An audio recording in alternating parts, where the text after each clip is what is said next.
Greetings, everyone, and welcome to another episode of the Critical Podcast. My name is Jimmy Good, and I am your host. And joining me this week is my go-to podcast compadre that is not Joe. Yes, the other one. His name is Levi. Levi, how are you doing, pal? Hey, guys. Yes. Well, here, say it again. We got to see your face. We want to see that thing pop up. Hey, how's it going? There we go. Let's get closer. Yeah, Google Hangouts, man. Sometimes it's just like, come on, don't just show my face. Show Levi's beautiful face. Anyway, Levi, how have you been, pal? You been good? Good, buddy. How are you? I'm just fine. Thank you so much. Thank you for everybody who's joining us, too. Thank you to all the Legionnaires for hanging out with us once again. And to anybody new here, we talk movies, games, TV shows, probably theme parks, whatever I possibly can, and anything else we absolutely love. But we're going to start off with a little bit of news today. So first bit of news, Spider-Man, the PlayStation 4 exclusive game. Being developed by Insomniac, which I thought it was going to be Sucker Punch a while ago, because it's like, they've got a precedent with doing all the infamous stuff, but Sucker Punch isn't doing it. Insomniac is. So they're known for Ratchet and Clank, and everybody's favorite game, which, Fuse. I have it right here. Okay, good. Fuse. Oh boy. Anyway, I'm excited about this one, but they've announced it's coming out on September 7th, which is a pretty big deal. We have a friend who has a birthday on September 7th. I don't think he'll care about this game at all. But when I heard the news, it's right around my birthday, but it's 3 days after Dragon Quest XI comes out, supposedly, here in the West. So I'm like freaking out because there's my PlayStation 4 is going to explode with great games, which that's why it's so nice to have that. Now, Levi, you do not have a PlayStation 4. Is this game something that entices you after you've seen it played? Depending on what the lineup looks like this year, might actually make the decision breaker for finally getting that PS4. Yeah, is it Spider-Man, or is it just that God of War, like Horizon in the past? Yeah, I think PlayStation's really getting their feet together here with all their they're getting their ducks in a row with all their IPs. So.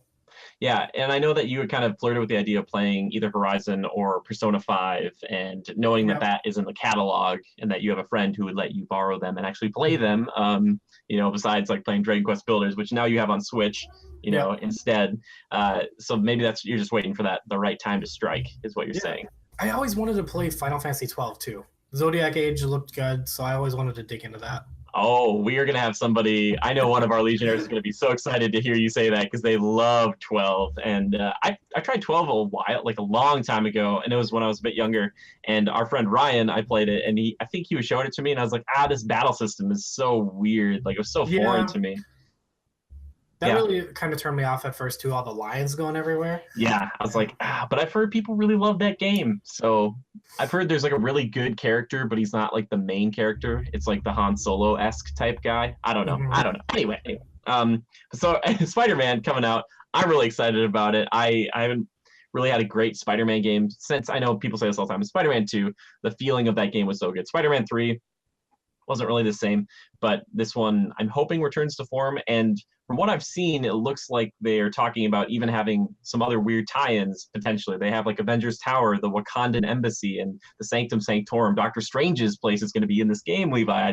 I don't know if that means you're going to see Doc Strange stand on top of his house, or if you could jump on his window and be like, "Hey, Doc, how's it going?" But I thought that was interesting. Do you think that this means that there'll be a chance that they're going to try to make these other games, like Square Enix is making some Avengers game, maybe they'll try to have the games tie into each other potentially? I mean, why not? Strike while the iron is hot, get those games out there, get the people what they want. And yeah, would you like to see that happen, or would you rather have Spidey just do his own complete thing? I'd love to see a bunch of spin-off titles. Give me a game where I can play Doctor Strange. It's over. Yeah, you'd be like, I'm good. I could get you Marvel vs. Capcom. The Doctor Strange is in there, man. He's doing all his little bolts of bedazzlement. But Marvel vs. Capcom kind of flops. Let's be real. Well, the new one, Infinite, was kind of met with weird.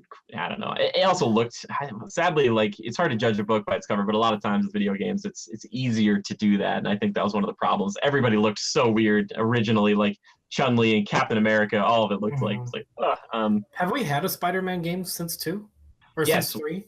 So we had 3. I'm sure there have been amazing Spider-Man games. There was Spider-Man Friend or Foe.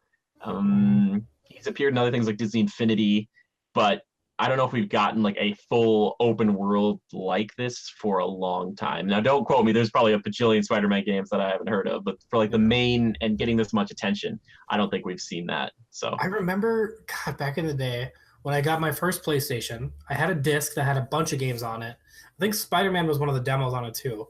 Dude, Like Spider-Man yes. 1. You could like climb around and shoot people with your web, and that was an awesome game. Yeah, Like Spider-Man 1 buildings was were on interesting. fire, like it was crazy.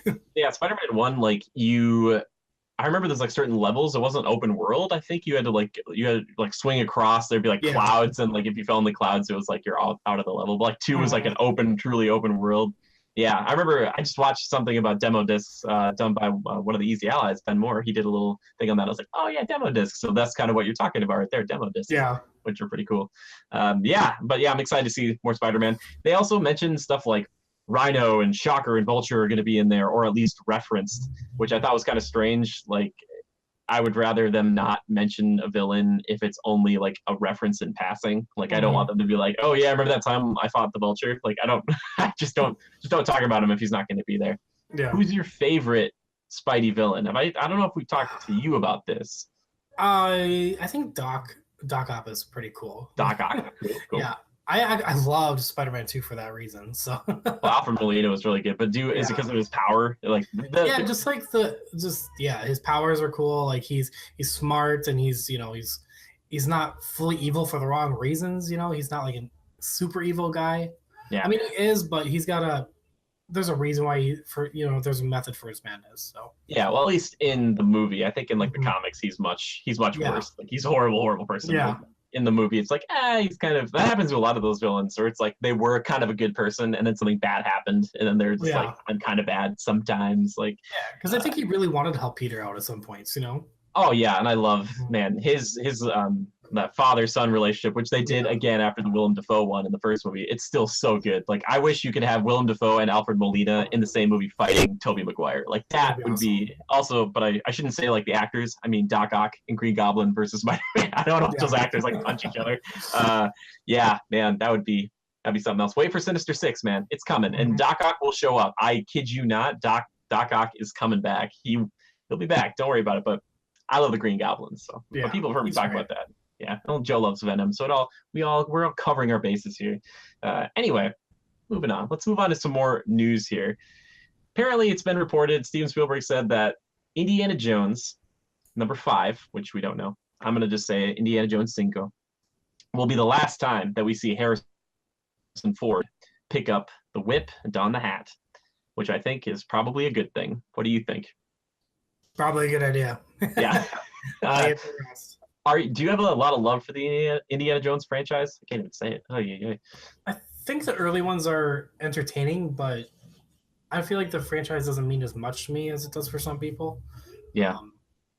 Yeah. You just missed it. It missed you, passed you by, as it were. I mean, our buddy Steven would like show me the movies every now and then, and I would be like, they're fine, but there wasn't any Star Wars. It wasn't, it wasn't Lord of the Rings to me. It wasn't, Sure. Yeah. Well, when they came out, about the lore, I didn't really care about that. So yeah, it was more like the 80s and stuff. I grew up with those. So like Raiders and The Last Crusade were like the 2 that really hit it home for me.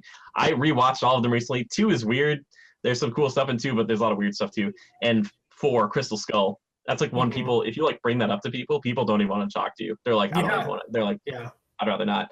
They're so like, no. Yeah, on that whole like tease of like spoiler tease that he could be the next Indy. I was like, which thank goodness that didn't happen, because they would have been like dealing with a whole mess of things now. But I think it's smart to have him finish up. It's weird to have him stop like mid like trilogy, as it were. But apparently Spielberg said this wasn't the last time that Indiana Jones was going to have like a movie. Like it wasn't like Harrison Ford might not be Indiana Jones anymore. It might be pass the mantle on. He said that a woman could potentially do it. They could change it up completely, which I'm all for. I think they should totally do that. I just don't like.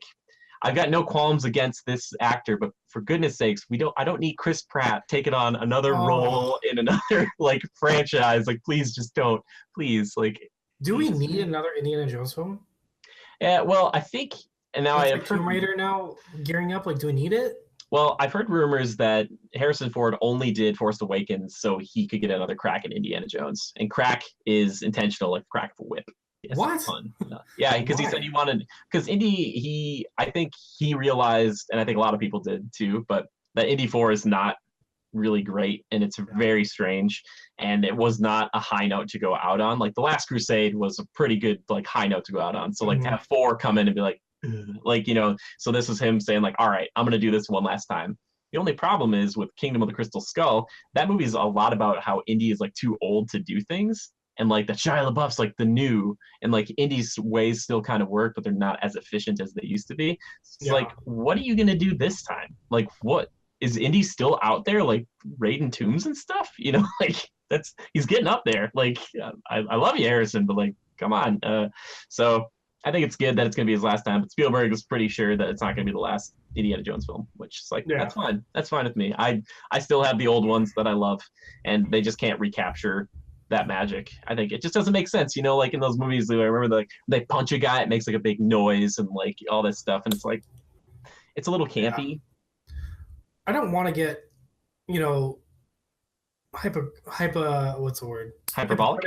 Hypocritical that I talk about. I don't really want to see too much more sequels because we're always like, yeah, new Marvel film. Yeah. But that's because like we know it's gonna be good. But I'm almost tired of like the reboots. I'm almost tired of like sequels that don't need to be made. Like I want fresh new stories. Yeah. Which is new franchises.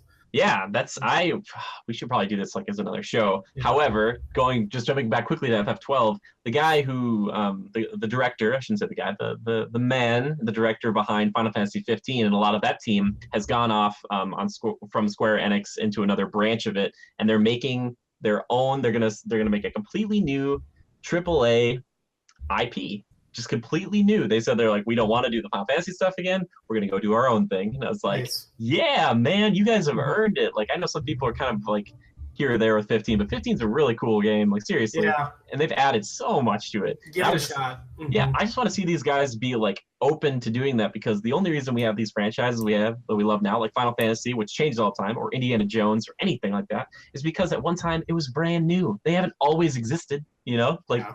Let's get some new things, fresh stuff, stir up the pot. Problem is, I think it's big money. You know, it's big business. Like these established franchises, that's just so much easier to be like, let's make Indiana Jones 5. Let's do Ocean's 8 instead of like a completely new movie with a bunch of women robbing something. It's like, no, put the Ocean's name in front of it and then go with it, you know?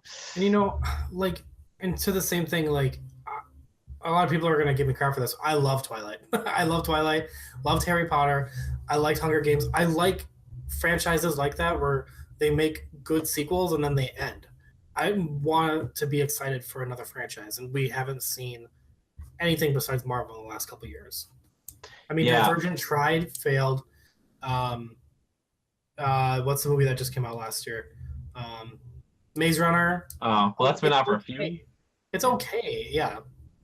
So. Yeah, I think that's a good point. With like the books, it's nice because you literally bookend, you know, there's a true ending. Like Harry Potter is done. However, we say that, and then it's like, well, actually, there's a prequel trilogy with Fantastic Beasts, and there's other stuff. Which that new trailer, by the way, I watched. Was like, that actually is pretty cool. Like that's interesting. Cool. Like Jude Law's Dumbledore. I'm like, come on, like I'm in. Like I'll go see that for sure. Yeah. But yeah, I think there's something to be said about having like a true ending to something like that, and just saying like, all right, we moved on to something else, because then you can go back and enjoy it more when you're older, because you can go back like, yeah, these are the Twilight films, like these are the Hunger Games films, like this is it, this is all there is, like we're not doing any other spin-offs or sequels or anything like that. Yeah, so I think you make a good point. Yeah, except I just want Marvel to run forever, baby. Just because the more they do it, the higher the chance that they eventually do Wolverine versus the Hulk, or a Ghost Rider and Doctor Strange team up. Just like keep going, baby. I don't think we're ever gonna see an end to Marvel. I hope not. Like I doubt it. Do you think like honestly that we're gonna be like, you know, like 50 and it's like still gonna be going? Like, well, back in my day, like this is the third incarnation of the Black Panther, but I saw the original Black Panther.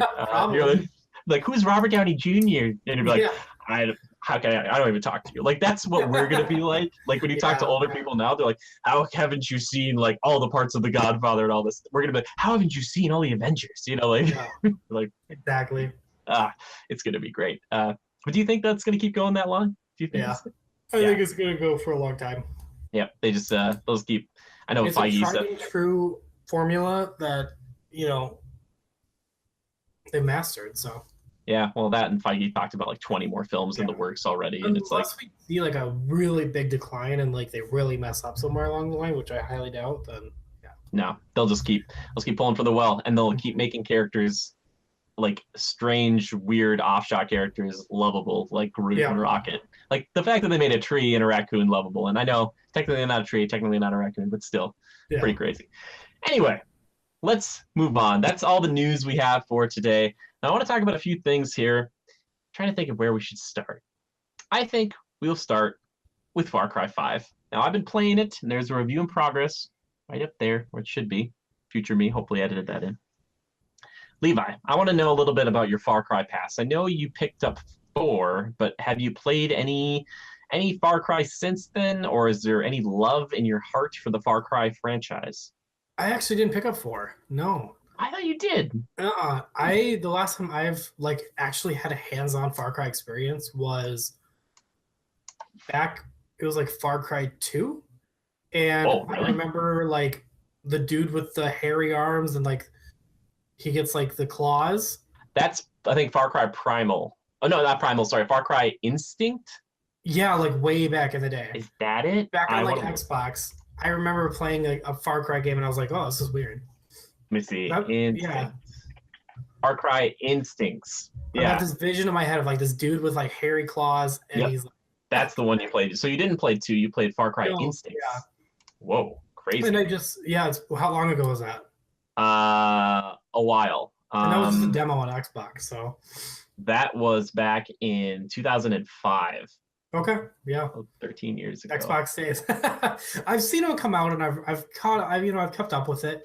Primal looked really cool if it wasn't like a complete, trying to really steal off of Ark's thunder, because Ark had something special going for it for a little while, before the big blow up. And Yeah, I'd heard that Primal was like a mode originally that just became so fleshed out that they said, "Oh, let's just make our entire game for it." But I didn't play it. I'll just be honest with you. I wasn't too interested. No. Yeah. But is there any interest in Far Cry 5 as of right now? I know we talked about it a little bit, but you said maybe you're gonna wait till the price drops. I think for me, Far Cry 5 looks really interesting. I really like the setting. You know how much I am a fan of my settings. Going from the Himalayas and like all those other really otherworldly places in Earth, like, and just going to Montana. Is that it? Yeah. Mm-hmm. I think that's awesome. It really makes me think of like, it gives me this like what's that, like Resident Evil kind of feel. Resident Evil Really? 7 kind of feel. Yeah. Okay, yeah, because that one takes place like Manure or like Louisiana or something. Yeah, for sure. exactly. Mhm. Okay, cool. Well, I've been playing it, and like I said, I did a review in progress, but I will kind of share a little bit of my thoughts and time with it. I know Joe will probably want to talk about it next week, but I've been playing with Joe. Co-op's been great. It's one of those things, again, where it's a lot like Ghost Recon, where it's like you kind of see an outpost and like you go together and you're kind of like figuring out how to do it, and he'll kind of like mark people and we'll take them out together. That's a lot of fun. I absolutely love that. But I would say if you played Ghost Recon Wildlands and you liked it, this is like that, but there's more stuff to do, and it's in first person. That's the thing. Like Ghost Recon Wildlands, there was things that you could do, but a lot of it just became so samey. Everything in this game feels like relatively meaningful. And the one thing I do want to talk about specifically, and I'll get to in a second, it's called Prepper Stashes, but we'll talk about it in a second. But if you're unfamiliar with Far Cry 5, it's a first-person shooter by Ubisoft, and you play as this deputy. It's like one of your first days on the job. You're the rookie, and there is a cult, like a really crazy cult that's going around kidnapping people and killing cops and doing all this stuff and basically ruining Montana. So now it's up to you to go and single-handedly destroy all of them, because that's what happens. It's like there's all these other people who could fight alongside you, but they're like, hey, how about you go out there alone and do this? But the nice thing is that you aren't always alone. Like you can do co-op, or you can get a bunch of specialists, up to 2 potentially if you unlock with perks. But the ones I've been using recently, and it's like a double-edged sword because I don't like to see them get hurt, but they are animal specialists. The 3 that come to mind are obviously Boomer, the dog. He's kind of like a mix, and he like a mutt. He's beautiful and I love him. He can point people out without the binoculars, and he will go and he'll either bring people down, kill them, or he'll sometimes take a gun or get some ammo for you and bring it back to you. And you're like, oh, thanks, Boomer. There's Peaches, the mountain lion, who will go around. She'll like stalk.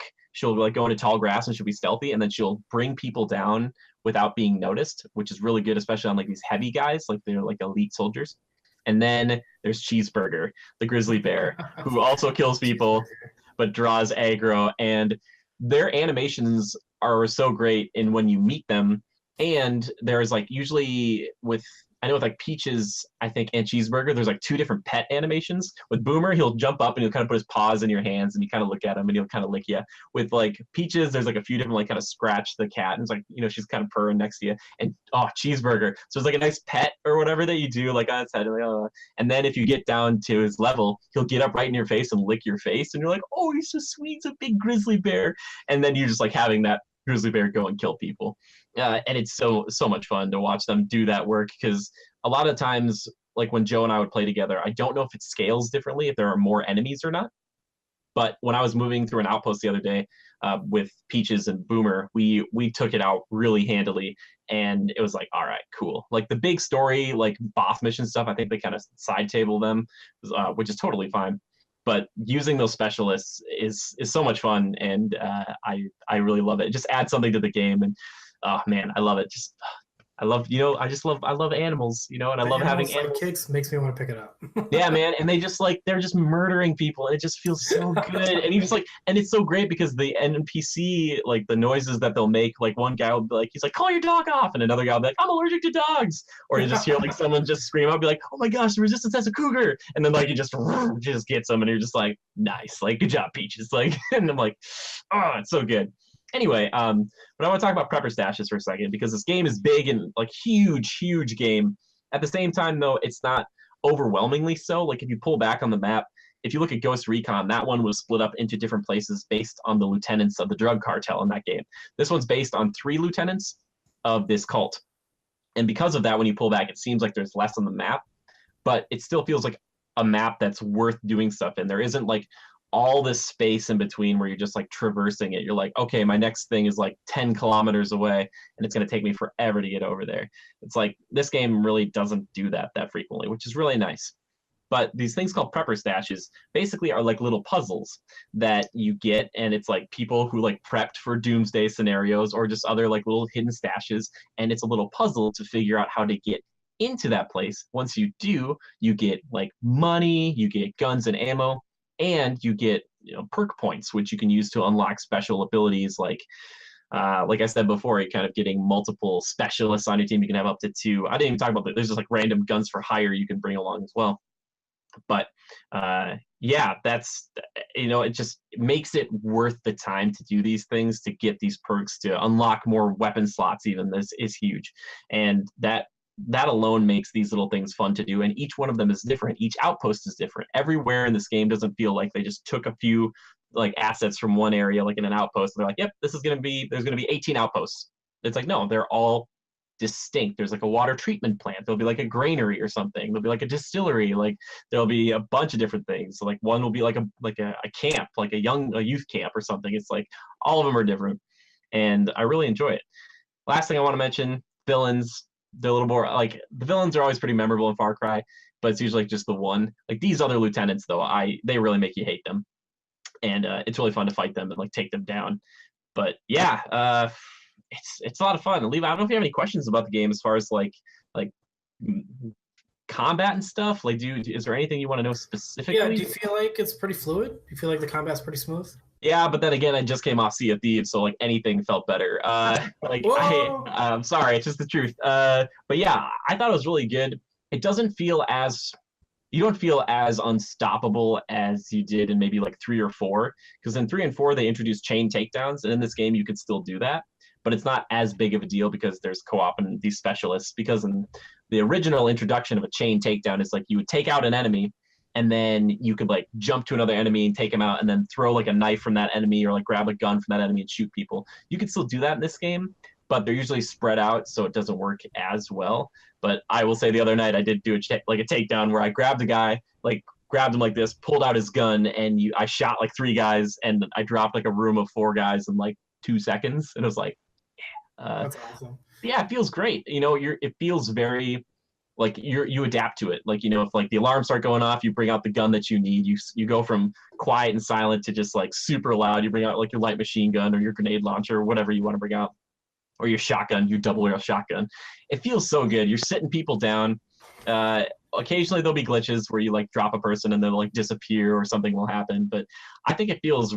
I really enjoy it. I would say it's like maybe a half step down from Destiny 2 levels of feeling from game like shooting. And I think that game feels really good to shoot stuff in. Like this game feels really good to shoot. Like lining up a shot with my bow and like from a distance and like dropping a guy as he walks into the arrow like that and just the thwap. Like Ubisoft does bows better than anybody. And it just love it so much. Feels so good. I forgot that's why people were so into Destiny right away. It's because of the combat. Yeah, but this one it's not like I have to do like a raid and do like a bunch of PvP stuff. It's just fun to go around. Even though I'm constantly under assault. One thing that I do like, Levi, I don't know if you're into this too, and I've talked about this, aesthetics. There are some things in this game where it's like the same gun, but it's just like it looks a little different or has another like thing to it. It's like the same stats and everything, but it's like, just like it's maybe two of the same gun kind of, but it's a little different, or like an attachment might be a little bit different, but it's the same thing. So like a suppressor, like a cylindrical one or a square one. And it's like, okay, what's the difference? It's like just the look of it. They're like, it's the same thing. It does the same thing, but here it is. Like, do you like having the options like that? Because I absolutely love having like the decision to make between just like a little minute thing, but I love that a lot. So I think that's what keeps a first-person shooter fresh is by having those options. You know, that's why Halo can sometimes feel a little stale because you're always stuck with the same loadouts and the same types of guns, and you know. Yeah, that's very true. Key. Mm-hmm. Yeah. Well, also they parcel out the guns really slowly. Like you have to do a lot to like unlock other guns in the game typically, unless you pick them up. Which I recommend you do. Just pick it up and then drop it because then you'll have it unlocked back home, so you don't have to buy it. But yeah, the guns feel great, man. The driving feels pretty good. It's weird if you're not used to playing like a first-person shooter, like a driving game. Like Far Cry 2, that's the first one that I played with that, and I was like, wow, this is so weird. Takes some getting used to. Helicopter's great though. But yeah, lots of little details, man. Tons of little details, tons of little nods to things. I like watching Boomer just drinking. We stopped in a river, man, and Boomer went and he started drinking water. And I'm like, okay. Or I saw Peaches doing something by a dead body. I'm like, what's going on? She was just like eating. She's just eating parts of it. And I was like, whoa, Peaches. Like, oh man, okay, cool. You have to call your animal? Is that how it works? Yeah. So what you do is you'll assign them on the directional pad, and then you can like either mark enemies, tell them to go somewhere with like, that's one button, or you can like hit and hold that button and they'll come back to you. So yeah, it's actually pretty simple and it works out pretty well. And they do a good job of not really getting spotted too often either, which is nice because sometimes I'm like, we gotta be quiet. So yeah, they're pretty good. Sometimes I just don't want to like bring them to battle. I'll be like, you stay here, I'll be back. Daddy will be back. But they do a good job of wrecking shop. So yeah, do you have any other questions about the game right now? Like I'm still planning on doing a full review of it. It's just gonna take some time because it's a huge game. But yeah, I'm just kind of looking up some reviews right now. Like how do you feel like it's doing right now? How do you feel like it's the I think it's reviewing. I typically tend to stay away from reviews that aren't mine at first because I'm like, I don't want them to paint a picture. I think I saw one from GameSpot that said it was like a 9. I know people have been really digging it, and I know they just came out with like an accolades trailer, which usually means like your game's doing pretty well. So I think people would probably say right now, and I would even say this personally, it might be my favorite in the franchise. I think the setting is a big thing. When they said it was in Montana at first, I was like, really? What? And then I thought about it. I'm like, Middle America, AAA game. That doesn't happen very often. Nope. And I really like it. And for anybody who's kind of like on the fence and they're like, oh, is this like, you know, is this kind of being mean towards religion? It's like, nope, there's like a guy in this game who is like a much more like admirable like fighter or stalwart champion of like a traditional like religion here in America that isn't a bunch of crazy cultists. Like these crazy cultists, they're like hopped up on drugs and stuff too. So like don't even worry about it. Like it's not, the game's not like religion is bad. It's like, no, it's not that. Like but it's intense. Yeah, it's great. But I think it's reviewing probably pretty well if I had to hazard a guess. So, and we'll see what the DLC looks like. I just watched the trailer for it. They're doing a Vietnam thing. They're doing one on Mars, and they're doing one like a zombie thing. What? Yeah, they're doing a bunch of different stuff. I think the Vietnam and Mars ones are going to be like go in, do a thing, and then get out. It's going to be like a little mission, but the zombie thing is like kind of a shot at the whole like undead, well, not undead nightmare, sorry, but like the zombie mode in Call of Duty. Like, I think that's what they're going for. Eh, So I like don't a really bunch care. of like it's not with the same main character, is it? No, I think it's completely like just DLC stuff, which they also Oh, have like the arcade mode, which like you can create and build levels, which I dabbled in that as far as like playing other people's levels, but there's not a lot of cream that's been rising to the top yet. Like I gotta yeah. wait a little bit before the good ones are here. I don't think they're cross platform with those things, which kind of suck because I know some people are making on PC, but I haven't gotten a chance to play them because like I'm on Xbox. So Hmm.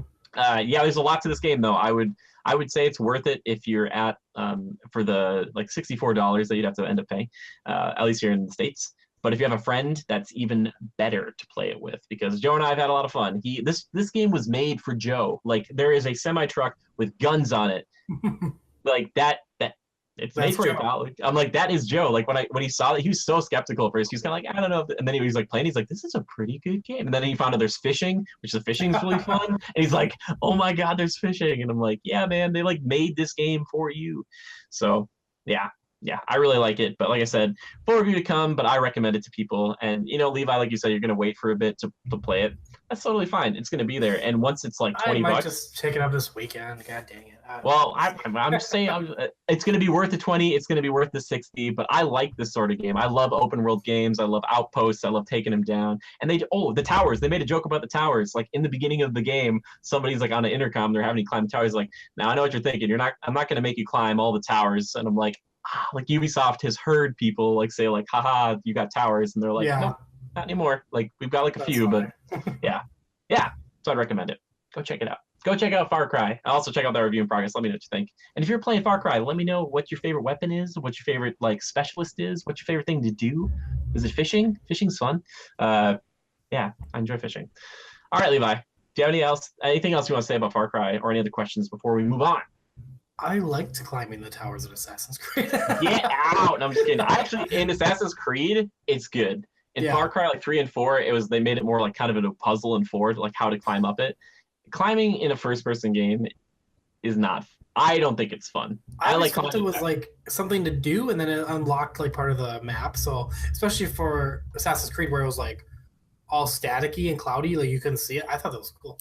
Yeah, I just know that in Far Cry, when you do that, it would show you like 6 different things. It'd be like, here's a shack, and here's some animals, and like here's all this other stuff, and you're like, what did you just show me? You showed me like 1,000 things. Like if you look back at those old maps, it's like, it's too much. Yeah. Oh, last thing, you do not have to kill animals in this game. You can to get their skins for money, but in the old games, especially 4, it was like, kill all these rhinos to make a wallet, and you're like, why? Like, like why? I felt so bad. It was like, so like this game, it's so much more optional, which I really appreciate because I never felt good about just like, especially like endangered species, like, yeah, kill a snow leopard or whatever. I'm like, why? Like, Far Cry 4 was the one with the crazy guy on the island, right? that's 3. That's Oh, Voss. And he's like, always did I ever tell you the definition of insanity? Pagan Min was the guy in 4, the guy where I like just always remember that. Oh yeah. Played the beginning to 4, but I always remember the beginning to, or just like that E3 reveal of Far Cry 3. Dude, thank you. I was thinking about that too, because like people are like, what is this game? And he's got the camera on, he's like kind of marking everybody, and then they do that whole thing. I was like, oh, Far Cry. I'm like, oh, cool. Because I played Far Cry 2, and in that one, it was so horrible. Like you had malaria and you had to take malaria pills because you get sick in mid combat, and then your guns would jam up. So like you'd be shooting and like, oh man, that was a tough one. Oh, but I did it. I did it. The jackal. I think that was the bad guy. Who knows? Anyway, moving on. Now, Levi, we're gonna talk about one of your favorite things here. I know how much you love Pacific Rim, and they made a sequel just for you, Pacific Rim Uprising 2. And I know that everybody loves it so much, but I'm gonna do my best to quickly just give a brief plot synopsis here, and then I'll flip the spoiler switch for the people who care, and then we'll get on with everything. But anyway, Pacific Rim. Did you see the first one, Levi? I did. And a couple times I enjoyed it. Yeah, it's fun. It's stupid, but it's fun. I mean, they use like a ship as a baseball bat. Who doesn't love that? Yeah. They zoom in on a robot punching into a building, and it hits one of those things on an office table, or whatever like that. Which I don't know the name of that thing. But was there anything in Pacific Rim that you really loved or really didn't like? I wasn't a big fan of like the Lost Brother kind of. There was a Lost Brother kind of storyline to it, right? Didn't really Uh, pan out. kind of. Didn't he lose his brother in the beginning of the film? Yeah. Oh, yeah. Yeah. I think so. Yeah. Charlie Hunnam did. I think. Yeah, they tried to be a little bit too over dramatic, especially with like the little girl in her flashbacks. Like, is a little much. Like, just give us give us monsters, give us robots, and like that's what we want. Yeah. That's true. I understand that too. Did you like the whole like mind melding thing? Because I always thought that was an interesting That concept. was weird. Yeah. That was weird.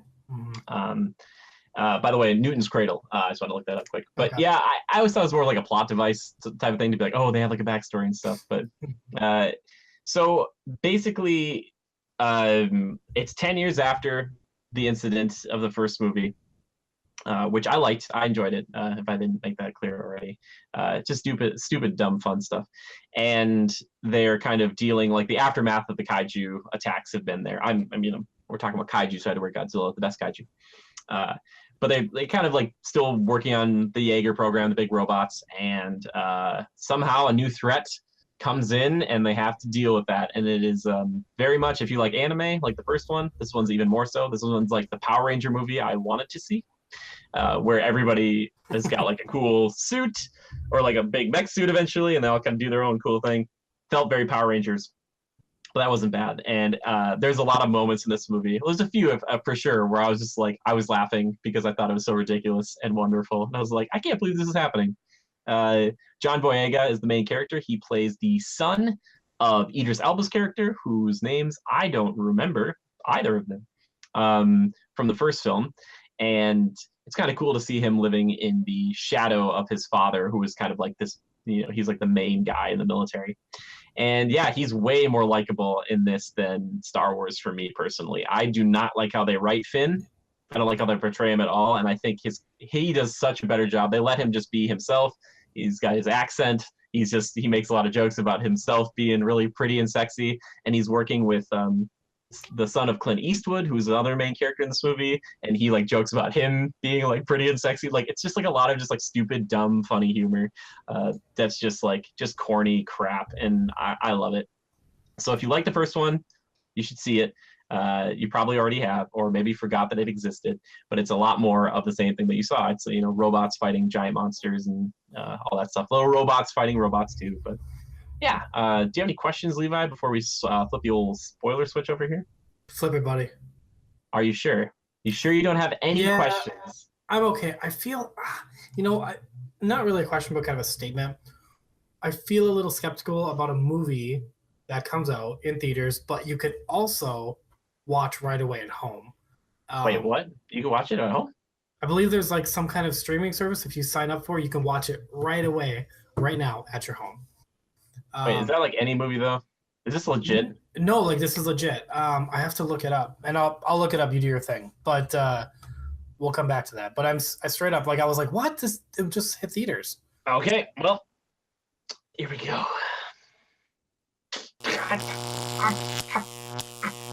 Okay, there's not that many. There's not that many spoilers. All right. So if you stuck around this far, basically I'm just gonna spoil the whole thing for you right now. So. Is it Charlie Day? Who's the guy from Always Sunny in Philadelphia? The one who's always screaming. Is that him? Can you? Yeah. Okay. He's in it again, and both the science guys are in it, which I both love. The other guy is from Turn, Washington Spies. You should watch that show. It's on Netflix. Not sponsored. Check it out. But anyway, so Charlie's character, like he mind melded with part of a kaiju brain in the last movie. Turns out that he has also taken that home with him, and he's working for like a gigantic Chinese robotic factory corporation, and he is like still melding with that thing on a nightly basis and like still like being with it and like talking to him. And this precursor race, the guys who sent the kaiju in the first place through the Pacific Rim in the first movie, have been controlling him, and he has secretly been infecting all these drones, these big drone Jaeger things that are going to take over the Jaeger program around the world to protect everybody with like kaiju material. So that like eventually when the drones go online, they all become like kaiju infested. So they're like kind of like a kaiju Jaeger half-breed thing. And they end up like fighting a bunch of people and killing a bunch of people. And then they have to get the Jaegers back out. And these drones also have the ability to like open up another rift so that a few kaiju get through. So like 3 of them or 4 of them get through. I think 3 of them eventually get through, and it gets like really nuts because like these 3 come out and they have to send out their last couple of Jaegers, which is like the main characters. They go out there, they fight, and then Charlie, like, he sends out these little things, like these little robots to go, and like he takes apart all those kaiju, puts them all together into like a super kaiju, and their whole goal is to get to Mount Fuji because it's full of rare earth elements. And if these kaiju can do that, then they can destroy the world because they get like this guy, they can like blow up Mount Fuji. It'll cause like an extinction level event, and then the precursor race and the kaiju can come to Earth. But they stop them. They stop them, and there's lots of craziness that happens in it. They weld a rocket to the hand of one of the Jaegers. They shoot it up into the stratosphere, and it comes down and smashes through and cuts the main kaiju in half. There's a lot of just like big anime crazy moments. There's like robots fighting robots. Like one of the drones is crazy earlier on because you don't know. You think it's like the Chinese corporation, this lady who's doing it. It's actually Charlie who's working for her, and all this stuff. It's just crazy, stupid, dumb fun. And I enjoyed it. It's just like I didn't pay full price for it. It was just like it was like a $5 movie day thing. I'm like, let's go do this. And I was with my buddy, and we just, it was fine. We had a good time with it. It's interesting, and they kind of set it up for a sequel. They're like, oh, they're going to go to the precursor. Like, they're going to them. Like, they're going to go kill these guys. Like, they're not going to wait around anymore. Humanity's going to go after them. So, yeah, again, if you like the first one, you're going to like this one. I think that's pretty much everything, though, as far as, like, stuff. But they saved the day. There you go. They saved the day. It was Jumanji. Wait, what was Jumanji? Sorry. You could watch Jumanji at home while it was still in theaters. Okay. They had like a thing for it. That's all. Gotcha. But after hearing that, though, and I know you're listening intently, is the movie any more interesting to you now, so that all the amazing spoilers? Amazing. Yeah, I feel like the action is still going to be something that I really want to still see this in theaters because I love these big action movies in theaters. So, I mean, that's the only reason I would still go see a Transformers movie. It's just for that big grand feel. Yeah, and the problem was I was in one of their smaller theaters, and I wish I would have been in one of their bigger ones. Or like this would have been a perfect IMAX movie because it would have been like, whoa, how crazy and stupid was that? Like like a lot of just. And in the first movie, remember how they'd be like, all right, use like the elbow or like rocket thrusters or whatever, and they do like a rocket punch. Like these guys were doing that stuff all the time, so there wasn't so much an emphasis on one thing. It'd be like, oh, they're like doing all this stuff, like all these crazy maneuvers all the time. But yeah, it's like a big anime video game movie thing. So yeah, I don't even know what I would tell people I would give it though. It's fine. I was about to ask you that. Is it like a 6 out of 10? It's like a 7, I'd say. Oh, 7 out of 10. Yeah, 7.5. I don't know. It gave The Last Jedi a 6, so. I did not. I did not. But yeah. You gave Ragnarok a 5, so. I wish I would have. Objectively speaking, though, for me would I see this movie again? Not in theaters. I'd see it at home, maybe. Redbox rental. Maybe, yeah. I'd probably say that. And again, if you really like the first one, and you like Guillermo del Toro, he produced it. He didn't direct it, but. It's still, you could tell he was working on this one. There's a lot of just like stupid little jokes that I really appreciated. Would have been a lot better with a full audience who would have laughed, but it was just mostly me. So yeah, I don't know. Like I said, if you saw the first one, you liked it, great. But if you're kind of like, you see in the trailers what the movie is, and if that doesn't excite you, there's not like, oh, like a grand plot behind it. It's like, no, it's very just, it follows kind of Transformers methodology a little bit. Yeah. Even in the beginning, there's like a young woman who's like dealing with like her own like kind of, it's called Scrapper, but it's her own tiny little Jaeger. And I'm like, is this the beginning of Transformers Last Night? Like it's like this like young woman like lives in like the scrap heap, and she's smart and she knows about this stuff. I'm like, okay.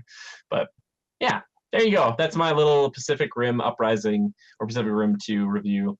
I'll go see it. Well, yeah, you could see it. See it eventually, or just like see it at home eventually. It'll probably be streamable at some point. Anyway, Levi, something we didn't mention in news, and I want to bring up now before I forget about it, because you brought it up. Pokemon Go finally figuring out what to do with their whole hullabaloo back in Chicago back in the summer. Sounds like they're paying out $1.6 million to like all the people who flew out to come and play the game in like one of the parks in Chicago or whatever. There's like 20,000 tickets or something like that. It was nuts. But yeah, it sounds like they finally finished up this like class action lawsuit And so Yeah. like what exactly is this covering if like you were a person who went there? Apparently, it's going to cover their hotel costs, their airfare, their plane, their mileage, and their like taxes and fees and tolls and everything like that. Which is, you gotta give it to the company. I mean, they were kind of forced and to do this. Obviously, it was because of a lawsuit, but good. I mean, good on them to make it right. I mean, a lot of people were really excited about this event. Pokemon fans are diehard fans. It's very rarely we meet like a real casual Pokemon fan, honestly. If you really like Pokemon, you grew up with it, and you're around our age and our generation that still loves it because it, you know, 20 plus years. Yeah, that's Yeah. true. It's crazy to me though that like this is like it's not necessarily a PR thing, but it does make it, I guess, less of a problem going Mhm. forward because it's like, hey, they came and they're like, yep, we screwed up, and obviously if we got sued for it, but they're paying up for it, and they have the money, I'm sure. But it's just so crazy to me that like this is like a thing that happened where a ton of people for a video game went to a real location and it didn't work. Like it didn't work on their phones, like for like everybody, and they were angry about it enough to where like people started suing them. Like that, like I get it. Like I'm not saying that I wouldn't be angry, but I don't think I'd ever take a trip to play in like a mobile game Yeah. somewhere. Like, you know what I mean? Like I know it sounds crazy, I think but the backlash just goes to show, though, this coming with, the same way thing with the people that are suing. Uh, what am I thinking of? The Battlefront 2 people. oh, are you talking about like Dice or Yeah, EA? like this, the lawsuits that are going on with that right now. Like people are so upset, and fans are like really just not letting this happen anymore. People are Oh, so like with the sick and loot box stuff? yeah, with the loot box of like people are just not they're not letting it happen anymore. Fans are sticking up for themselves. Gamers are sticking up for themselves, and they they don't want to get taken advantage of. Yeah, no, that makes perfect sense. It just I like the success of Pokemon Go, which I don't think anybody really Hot but expected. quick. Yeah, exactly. It was like the really the brightest flash in the pan, but still, Yeah. obviously, like there was a love for it, and there I still see people playing. Like I Yeah. still see that, like especially like in even like the Disney parks, like that's still a Yeah. big Come thing. when it gets warmer outside, you'll still see people running around with it. So Yeah, it just that's insane to me. But yeah, to pay that back, that's crazy to me. I just couldn't imagine just being like going there and then like having all these receipts and like trying to find Niantic and be like these I came here for you and I paid for this, like you know. yeah. So wow, that's a lot of money though. That's a lot of money. So just next time you're interested in going to an event for a mobile game, just be cautious, be careful, maybe think about it twice. Maybe have other plans to do stuff there while you're there, Mhm. so you don't get completely burned out. Anyway, I mean, I could see something like let's do like a Smash meetup. Like everybody brings their Nintendo Switch. I mean, that will work. It will work perfectly. yeah, People can just connect them up and ready to go. yeah, we'll see. That'd be maybe like equal parts like exciting and depressing because you get there and just get destroyed. Just be like, oh, I'll go home. And they'd be like, leave your Switch. If you lose, you gotta leave your Switch. You're like, well, no, I didn't agree to I this. want to go to see those battles where they're underneath the stage and coming back and Oh, yeah, that'd be nuts. Like in the actual game, you mean, where you jump to the you background? remember those fights where like they're like Falco and Fox Oh like yeah, fighting underneath the stage and they're coming back and they're yeah. just Oh yeah, that's yeah ridiculous. crazy. All right, we got to move on though, Levi. We got to move on to that part of the show, that time of the show that I like to call, that you like to call, that we like to call. Timekillers, baby. Oh my gosh, yes, it's time for Timekillers. That's the games we've been playing, the movies we've been viewing, the TV shows we've been watching. Levi, what have you been killing time with, pal? I have been playing a lot of Fortnite lately. I thought for a Uh, half second you were gonna say I've been playing a lot of Far Cry lately. I was gonna be like, how dare you? no, I've been watching a lot of Far Cry lately. No, playing a lot of Fortnite, playing some WoW still, Dragon Quest Builders on the Switch, playing some Mario Kart on the Switch. Um, I mean, this weekend I'm going to be killing some time going to go see A Quiet Place on Friday. Oh, dude, yeah, I was kind of interested in that movie. Really excited to see that. Yeah, I love John Krasinski. Say what you will about Jim and Pam. He is funny and he's a good actor. this is like he's his first directorial debut. yeah, he's Yeah, got charisma. And I mean, this movie's already got 99% on Rotten Tomatoes, which I know a lot of people don't listen to critics, but yeah, when critics, who needs them? when when Get Out had 100% of Rotten Tomatoes, it was for a reason. Get Out was actually a pretty good movie. Yeah. So, I mean, I'm excited to see it for sure. my only concern with Quiet Place, and I want you to talk about it next time you're on the show, but is that seeing it in a theater, I just really hope everybody's quiet for you, because I thought like this would be a great movie to watch, but might be even better when you're watching at home like alone, Yeah. because like you have the headphones on, and there might be a lot of times in this movie where it's just like. Apparently, you've never heard a quiet theater before. That's what the critics are saying. Like, you've never heard a quieter theater. Okay, that's good. I want people to be respectful, because like I don't want someone being like, like you're like, shut up, the monster's gonna hear you. Jam from the office. Yeah, exactly. Where's like, Pam? Don't go down there. Don't go down there. No. It's like, shut up. Yeah, that's but the trailers actually looked, and I'm not really into horror thriller stuff, but this one looked pretty sweet to me. I was like, oh, cool. It's got a cool like story and something new. It's got some like Jurassic Park vibes, which I'm all about, like 1,000%. I love Jurassic Park vibes. Oh, like the Velociraptor and the little girl? Is that what you mean? No, I mean like as far as like how like the suspense and the thrill of it. Yeah. You know. Yeah, I'm excited to see it. Catch our review next week for it. It's gonna be my first debut review on a critic. No, just kidding. I was like, what? I mean, I will get the footage. If you write it and like, I'll read it. I will do it. Okay. Maybe a little synopsis next week during the podcast. I want you to be on. I just want to talk about that movie. That sounds like a lot of fun. And then this weekend, besides that, I'm going to be playing some more Fortnite, catch some streaming from me. That's Hitster, like A-lister. No, just kidding. I got through all my Marvel movies again. I'm ready for Infinity War. Just wrapped up Thor the other day, so. Nice. I've told people I've flirted with the idea of doing like a commentary myself on Age of Ultron, just because it's the last Avengers film that we've seen, but we'll see. I kind of wish Black Panther was out on DVD right before. Yeah, I could almost do a commentary on that, just like trying to remember it in my brain. Just like, by the way, 10th highest film. Apparently it just surpassed something else. It surpassed Jurassic World. Like, and I was like, what? Like, Jurassic World had a killer opening weekend, like one of the craziest ones of all time. But like over time, like Black Panther has overtaken it. Like, it's got the legs. And just for reference, when I went to see Pacific Rim, they're only showing it 2 times. Pacific Rim Uprising. Black Panther, they still had like 5 showings of it. That was like, I remember being in the theater for Jurassic World, and I remember being like watching the movie and getting done with it and be like, I don't know what all the fuss is about.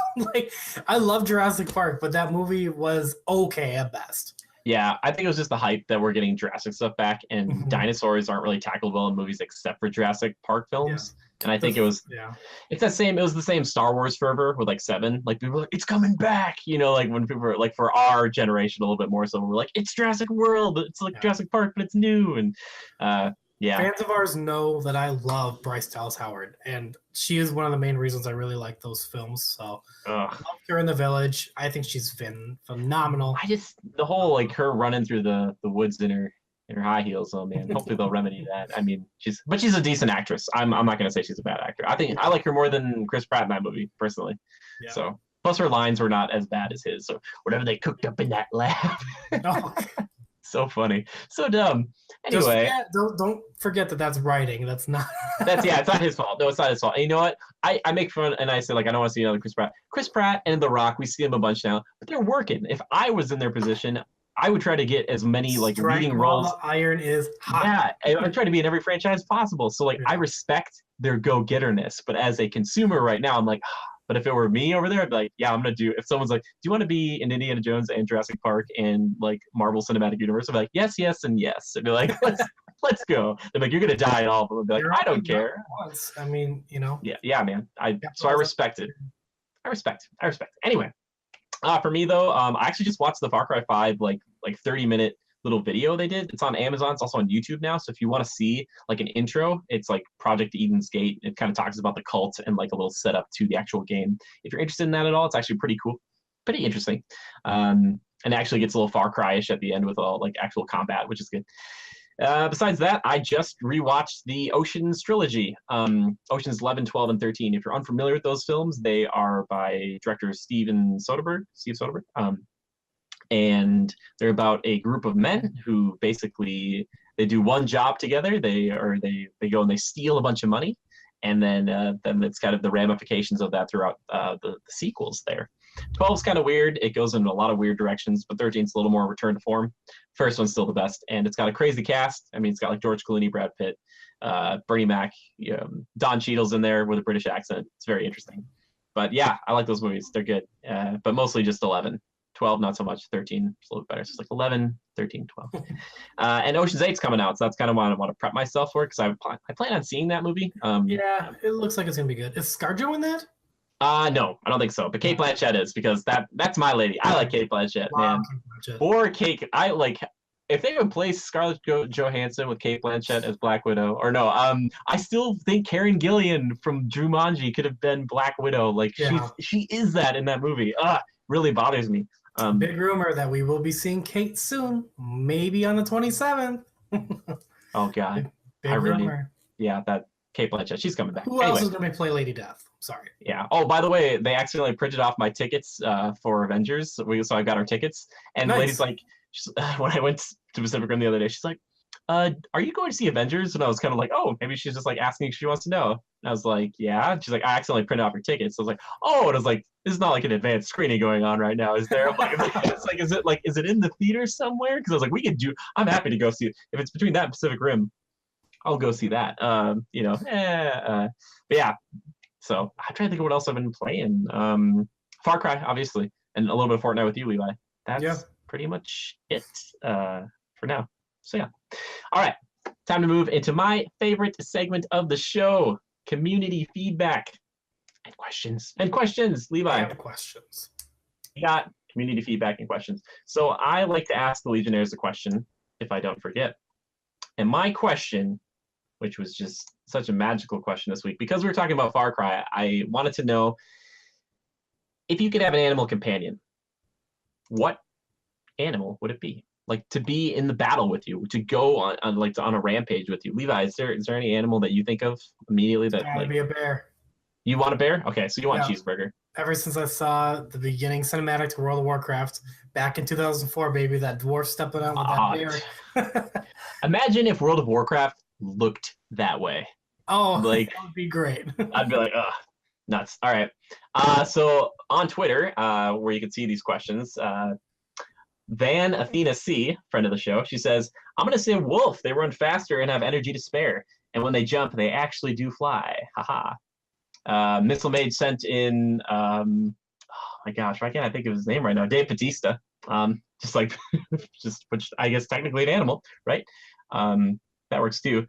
Fragadin or SR Barrett 462 on Twitter, he sent me a little GIF of Cthulhu, which is great because I was like, this is so funny because he talked about, what did he say here? He said that all will tremble, good or bad, but especially the bad. That's a good one. Ryan Lehman, he says a Black Panther would be cool. That's a really good pick. Lots of other stuff said a rabbit because they got huge, sharp teeth they can leap about. Look at the bones, which Look a Person said to us the little gif of, obviously, a Holy Grail, Monty Python's Holy Grail, and watching that little rabbit kill a bunch of people. So, yeah, great responses, guys. Thank you so much. Our first question comes in from Lil Red Rider, as it usually does. Thank you so much, Anna. Over on Twitter, #Critical Podcast. That's how you reach us. Says, what makes a good RPG? I'm not just talking about fantasy. I'm talking across all genres. When have you seen an RPG succeed, and when have they failed? What were some elements that caused each outcome? Like, personally, which RPG style do you like the best? So, Levi, is there, like, what makes a good RPG to you, man? What is it? What is it to you? I feel like a good RPG really has to have gameplay that is addictive and really gets you involved. If the gameplay is not fun, and especially if it's a turn-based game, if it's not addicting and it's just not really, fun, it really turns the game off for me. Sure. Yeah, I think for me, it's that's a really good point. I think so, especially in those longer games where you have to fight like 1,000 battles, like you want it to be fun. But one thing is for sure, you have to have like fun goals. Like you have to once you picked a class, like there has to be things that you're getting, like occasionally, not always, but a lot of the time, that you want to like get excited about. Like when your character, like your mage unlocks a new spell, you want to be excited about that. You want to have like some meaning. Like when you unlock a new sword move or you unlock anything, you want it to be something that you're like, man, I fought for this and I got this. Cool, great.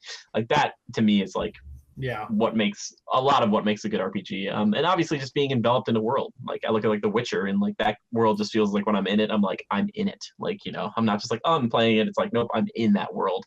So and that goes for all genres though, not just fantasy.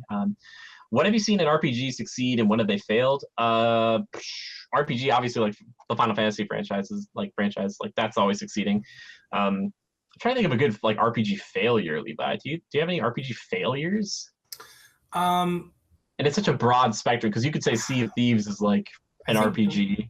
the Bravely Default series looked really good and were really promising, but the gameplay was very lackluster. Maybe, yeah. The revival to Golden Sun Dark Dawn for 3DS, fans were clamoring for it, and when we finally got it, it was nothing like we wanted. The characters looked weird. The gameplay was way too easy. Yeah. I'm trying to think of like a good like true failure though. We don't hear about that too often. I'm trying to think of one that like completely bombed. Golden or not what's that? Guild Wars 2? Not kind of, yeah. not really bombed, but yeah, or maybe we should say she said failed, not bombed. So maybe failed to us is different, than to other people. Like a failure to like to keep us Mass Effect invested. 3, right? I'd say like maybe like Division 2, actually. Oh, yeah. I'd say Mass Effect Andromeda was the problem. Mass Effect Andromeda is the one that like people are like. But yeah, I would say Division is a really good example of like an RPG that failed to keep people interested because it just became so boring. It was just like, it's a fun game, but it's just like, eh. Yeah, and I think we answered that with some questions. And then personally, which RPG style do you like best? Do you have any like styles? Like, do you like fantasy? Do you like future? Do you like something in between? I love everything, from like turn-based and, medieval to futuristic. So yeah, I can play whatever as long as it's fun. Yeah, same here. For me, I'm a champion for the Darksiders franchise, which are considered RPGs, I think. And I just love that style, like this kind of weird fantasy, like it's just so interesting. Just go look at it, comic booky looking things. I love that sort of thing. Like I love that we can have a medium that like you can have a comic book that moves around, and that's what Darksiders is. Yeah, I love it. I hope Darksiders 3 is good. Cross my fingers. Anyway, next question. This one comes in from Riley. I don't think we asked this one before, but I'm going to ask it again anyway. Levi, if you could be a pro at any esports, what would you choose? Which game would you choose to be? Overwatch. Yeah, I thought about it too. I was like, probably. Like, which character, though? Would you want to be, like, really good? Diva or someone that, Would it be, like, really cool, like, to be a sniper that's, like, the best sniper on the planet? You know what I mean? People love a really good Black Widow. She does a lot of killing. Widowmaker. You don't have to Widowmaker, yeah. Oh, got ScarJo on the brain. Yeah. People love a good sniper if they can take care of the battlefield before you even get out. It'd be kind of cool. Yeah, maybe Soldier 76 is too boring. I think like a really good tracer. Tracer would be kind of cool. Like if you were like the best tracer, and you're like, people can't hit me, and it's like you knew exactly where you were teleporting at every time. And yeah, that'd be great. And our last question comes in from Missile Mage. He says, many stories have you rooting for the bad guy, like Prison Break or Fast and the Furious. What are your favorite stories where you end up rooting for the bad guy? You have any, Levi, that pop off? Weeds. Love me some Weeds. Okay. Shameless. There's a Did lot I say of Breaking Bad? Yeah, Breaking Bad. Shameless, there's a lot of bad guys to root for. Which I love that show, by the way. I'm also killing time with that. What else is Weeds? God, I'm trying to think of. Yeah. Well, I talked about Oceans earlier. Oceans 11. They're all thieves, and you basically anytime you watch an ice movie, you kind of automatically root for the thieves because you're like, I want to see this succeed. So there's that. Breaking Bad. Even though I know he went super crazy, Walter White, I always rooted for him because I liked watching him go like even more so into craziness and just like a full on just like hatred mode. That's fun to watch. I feel like there's another show or story that I'm missing. I was trying to look at my favorite movies of all time, but there aren't like ones that were like usually like Pirates of the Caribbean. You can kind of like the first one, like some of them are kind of bad. I'm not saying I rooted for Barbossa, even though I love him. But those pirates are like Johnny Depp, like for anybody, sorry, not Johnny Depp, Jack Sparrow. Guys, Jack Sparrow's a bad guy. Like he's a bad man. Like he's maybe one of the worst, but it's like, oh no, he's the hero. No, he's not. He's like the first person to be like, "Yep, I'm not." Like, Yeah, he's a bad guy. yeah, he only usually does a good thing if it means he's not going to die. Like that's usually what he does. So, yeah, and he's killed people, lots of people. Which I don't know, but yeah, I feel like there's something I'm missing though, Levi. I feel like there's like a movie or something where I'm like I rooted for the villain, but I'm sure it'll come to us. yeah, probably eventually. It's usually probably like Magneto or something. I really liked Ultron, uh, but that wasn't gonna go anywhere. Yeah, there you go. I think that's pretty good for now. But I like anti-heroes. I like the ones that kind of like toe the line a little bit more so. Like one of my favorites is Itachi from Naruto. He's like a villain at first, becomes more of an anti-hero, and that's the stuff I really love because I like a good guy who's not afraid to do like the bad thing. Like Winter Soldier is a lot like that, where it's like he's a good guy, but he's done a lot of bad things. Yeah. And it wasn't his fault necessarily, but like because he's got that dark edge to him, it's always more interesting than just like typically than like a Captain America who's very just regular straight edge, like kind of boring, it's like comparatively to him. Yeah. Yeah. I think that's pretty good. Also, anything with Hulk in it. I mean, Hulk's pretty much a villain. Like he's a hero, but like, watch out, he's gonna be a villain. Anyway, that's what the fourth one's gonna be. World War Hulk, calling it now. Believe it or not, Levi, that's gonna do it for this show this week. Oh my gosh, it just flew by so fast. But if you ever have a question for us or you want to answer our community feedback on Twitter, all you have to do is tweet the hashtag Critical Podcast to either of us. You can tweet at our official account, which is at GoCritical. It's capital G and a capital C. Or you can tweet at me personally. I'm at JimmyGood013. If you want to tweet at Levi, you can tweet at I'm at Levi Fletcher. Hit me up. Very good. Yes, and please, if you have a question like right now or anytime during the show or anytime, just please tweet at us. We want to hear your questions. They're so much fun. Like any TV, movie, game, theme park stuff, whatever. Also, as Levi alluded to earlier, and we talk about from time to time, we do stream on Twitch. You just got to check it out. It's always changing, always flowing. But yeah, you should hang out. Like at night, it's usually Levi. If it's during the day, it's probably going to be me. Yeah, I want to thank a few people. I want to thank This Is Daleb for amazing theme music. And I want to thank the one and only Joran Evers, the guy who does pretty much all the art you see here on the show. If you want to get a commission done by him, check him out at Mirage28 or at Jade Circle Art over on Twitter. Let him know Jimmy sent you. Yeah, he'll know who it is. If you want to get some of that sweet Joran Evers art and you want to support us, which we really do appreciate it, check us out over on patreon.com/critical reviews, where you can get some of that sweet stuff and you get some cool rewards like this podcast a day early if you're at the $5 tier, which is our conscript tier. So we really do appreciate it. If you want to support us and have the show keep going and make more shows and get better quality, all that stuff, go check us over there, throw us $1. And to everybody who's doing that already, thank you so much. Sharing us with a friend helps a ton too. But I want to thank Levi. Thank you so much, pal, for being on. It was so much fun.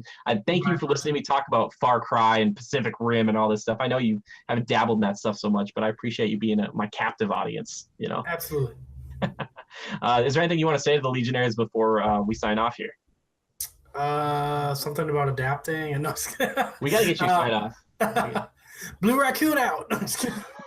We're working on it. Working title. We're working on names. Working on the call signs. No, just check us out. Come check out our streams. We have fun.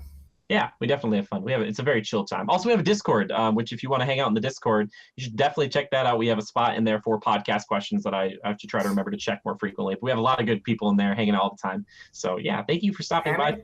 The Discord. No. Very good. I was like, wait, what? Is that what it's called? No. Panic in the Discord. That's the name of my new album. We're definitely not going to get sued for that. Anyway, thank you guys so much for stopping by. Thank you for everybody who's been here a ton of times before, and thank you to anybody who's brand new. We love you so much, and just remember to adapt and overcome. We'll see you next time. Bye-bye.